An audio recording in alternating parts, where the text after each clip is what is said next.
hanalo karnaqo aniga iyo kacaladay hanalo karnaqo digirte nabadgeliyay kacaladay gabadhi marnaba ay gumaysanine gabadhi marnaba ay gumaysanine haddaynan heshiinay waa inaynu kala hadnaa kala hawl yaraysanaa. kulanti wanaagsan daawadayaal gedigiinba kuna soo dhowaada sheeko kale oo xiise aad iyo aad u badan. sheekada maanta oo musalsal noqon doonta ayaa qaybteeda koowaad idiin soo gudbinaynaa. sheekada waxay ka hadlaysaa qiso jaceyl oo qof walba oo maqla ama dhageysta ay taabanayso. sheekada magaceedu waxaa la yidhaahdaa gacalo. sheekada waxay ku halqabsanaysaa qofka ay ka sheekeynayso ay ku dhacday. haddaba waxaynu ka bilaabaynaa gacalo waxay ahayd inan Soomaaliyeed oo joog iyo jamaal weeba ku maneystay. sarajooga iyo muuqa qofkii jaleeca ama u jeeda muusan ka jeesanaynin. waxay ahayd inan Ilaahay uu ku maneystay akhlaaq wanaag. gacalo hablaha eynigeeda ahaa ama ay isku filka ahaayeen waxay ahayd inan ka dhex muuqata oo ka dhex tilmaaman. inan kastoo Soomaaliyeed oo Ilaahay uu ku maneysto sifooyinkaasi aadka iyo aadka u sareeya, qof kasta waa uu jecel yahay inay noloshiisa ama lamaantiisa naqato. haddaba gacalo waxa ay u dhaxday oo ay ciyaal ay u dhashay fanaankeena weyn Allah u naxariistee Cumar Dhuule Cali Cumar Mahdi. gacalo waxa ay ahayd jaceylkii indhaha uu ku qaaday Cumar Dhuule, welibana jaceyl caaqiba leh oo ayatiin ka dhashay ayuu u qaaday fanaanka Cumar Dhuule gacalo. Cumar Dhuule jaceylkii uu gacalo u qaaday waxa ay bedeshay noloshiisa iyo weliba nafsadiisa intaba. Cumar Dhuule kolka uu hees is yiraahdo heestiisu waxay ahayd ama ay tilmaamaysay gacalo. haddii uu sheekeynayo oo xisaabtiisa ula joogana sheekadiisu waxay ahayd gacalo. tix iyo tiraab nooc kasta suugaanta Soomaalida Cumar gacalo waa uu ku ammaanay. waxay ahayd inan uu ku halqabsado welibana uu ku tasbiixsado.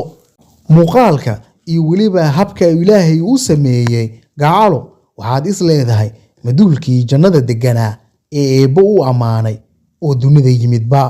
gacalo waxay ahayd inan u dhalatay hal adeeg, karti iyo weliba inan taqaana waxa ay doonayso, hadafkeeda iyo weliba hiigsigeeda. waxyaabaha hooseeya iskuma mashquulinaynin oo nolosha halka ugu qiimaha badan ayay ka eegaysay. kolkii uu Cumar jaceylkiisu u sheegtay gacalo kumaysan degdegin, maysan ka aqbalin, welibana haa iyo maya toona maysan odhanin. gacalo waxay doonaysay inay dhudhumiso ama ay ogaato inuu jaceylka dhab ka yahay Cumar iyo in kale. cillad kale oo xilligaasi taagnaa oo gacalo ku qasbayay inaysan ku degdegin jaceylka Cumar Dhuulena waxay ahayd Cumar Dhuule waxa uu ahaa fanaan Soomaaliyeed oo caan ka ah geyiga Soomaaliyeed iyo dhul kasta oo Soomaali ay joogto ee dal shisheeye ah intaba. waxa ay ogeed in dumar iyo fanaan aan la kala weynin oo xilli kasta ay isku lamaanan yihiin. gacalo waxay ahayd inan caadifad masir iyo weliba hinaase Ilaahay siiyey oo iyadu waxyaabaha qaar aan ku degdegin. ugu dambeys laakiin gacalo waa ay ku qanacday jaceylkii Cumar Dhuule kadib markii uu ugu dhaartay inuusan indho iyo maskax iyada ah uusan lahaynin. waxa uu sheegay hablahaasi inay shaqo uun ka dhaxayso oo wax kale oo ay isugu imaanayaan aysan lahaynin. Cumar Dhuule iyo gacalo lamaana ayay noqdeen, qoys iyo famil aad iyo aad u qiimo badan ayay seeska ama aasaaska u dhigeen. awlaad badanna Ilaahay wuu kala siiyey. awlaadaasi oo dhulka Soomaaliyeed caan ka ah oo laga wada yaqaano. haddaba si kastoo tahaba qoys aad iyo aad u qiimo badan ayaa u bilaabmay nolol aad u macaan badan, nolol ku saleysan galgacal, is-ixtiraam iyo weliba isqiimeyn. Cumar Dhuule haddii uu heesayo gacalo ayuu ka heesayey, hadduu uu sheekaynayana gacala ayuu ka sheekaynaya qiimaheeda, dadnimadeeda, shakhsiyadeeda iyo weliba ilaahay sifooyinkaas uu ku manaystay inay yihiin in la helo mid ay aad iyo aad u adag tahay. cumar wuxuu isu haystay nin nasiib badan oo ilaahay uu ku manaystay nimco ay tahay inuu ilaahay kaga mahad celiyo. axsaabtiisa iyo weliba dadka waxa uu sheegayay in gacalo ay tahay malag loo soo diray. si kastoo cumar uu u qanciyo gacalo uguna sheego inuusan indha iyada leh uusan lahaynin, shakiga gacalo waa uu iska taagnaa maadaama ninka fanaan uu yahay. waxay aaminsaneed inay aad iyo aad u adag tahay in la wada aamino, iyadoo jaceyl u qabtay ayay haddana aaminsaneed inay iska hubiso. si kastoo ay ahaataba nolosha maalin dunida meel bay joogtaa. cumar iyo gacalo khilaaf baa kala soo dhex galay. khilaafkaasoo cumar uu ku cabiray heese aad iyo aad u badan oo dhegaysigeeda dadka Soomaaliyeed ay jecel yihiin. dad tashwiish iyo shaki kala dhexgeliya lamaanayaasha isjecel ee isku qanacsan dunidan lagama waayo. fanaanka Cumar Dhuule iyo gacalo waa loo kala sheekeeyey. gacalo xanaaq ayay biftiri oo ay meel kula dhacday, waxayna go'aan ka gaadhay oo ay kasoo istaagtay inay Cumar lamaano u naqanaynin, islana joogaynin, welibana aysan xaaskiisa naqanaynin. cumar oo ka sheekeynaya dhibaatadii loo kala geystay isagii xaaskiisa iyo weliba habkii logaaga shaqeeyey, waxa uu yidhi: aan ku bilaabay habeenada ka mid ah ayaa anigoo gurigayga jooga.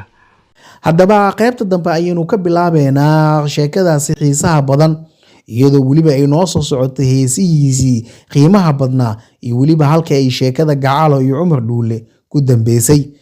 hadalkii duulaan khadar haleeline ha higsan maanta waxay horeetee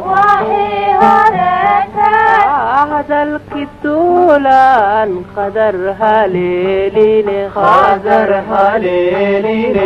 ha higsan maanta waxay horeetee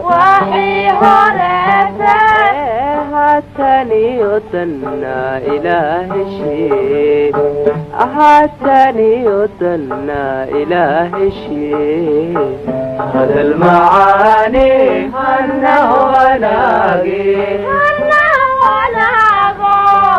هذا المعاني هنا وناقي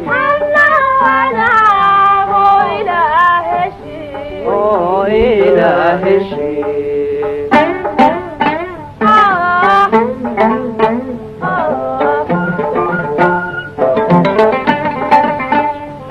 qaybtii koowaad musalsalkeeni sheekadii gacalo intaas ayaynu ku soo simeynaa. qaybta dambe intaynu dib dambe ugu kulmi doonno daawadayaal, nabaadiino nooli kulanti iyo amaana Allah.